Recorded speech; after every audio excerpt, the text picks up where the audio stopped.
Welcome to the Midnight Frequency, supported by Aurora Quantum. Tonight, we dive deep, not just into the ocean, but into forgotten histories. Into cities that once stood proud, now swallowed whole by the sea. Some say Atlantis is a myth, but what if it wasn't alone?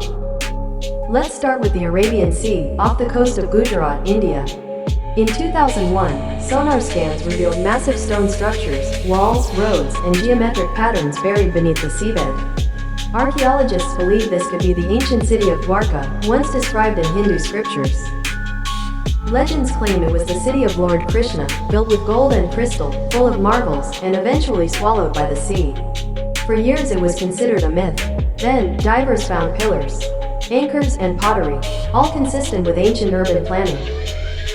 If true, this would rewrite the timeline of human civilization by thousands of years.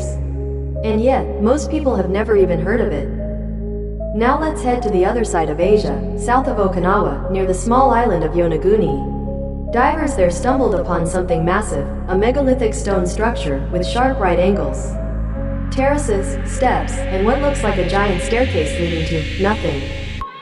Some scientists argue it's a natural formation. Others swear it's man-made, an underwater ziggurat built by a lost civilization over 10,000 years ago. One researcher claimed to see carvings, even what might be a humanoid face etched into the stone. Of course, when you say that, people roll their eyes. But then again, those same people still believe Stonehenge was just a calendar. India makes another appearance here, this time on the southeastern coast near Mahabalipuram. Ancient myths spoke of 7 temples, 6 of which were claimed to be swallowed by the sea during a massive storm.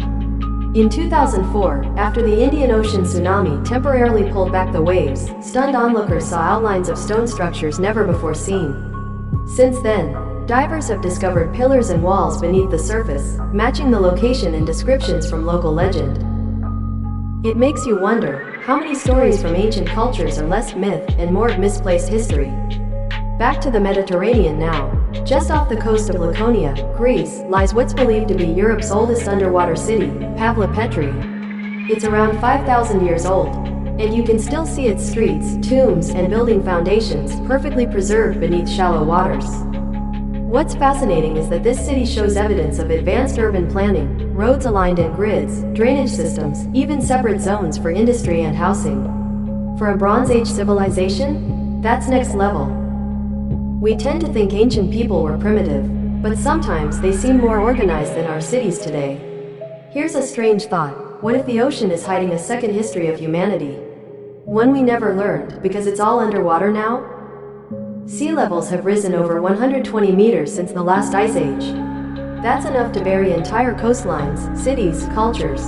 We build our civilizations near water, and we forget. The ocean always takes them back.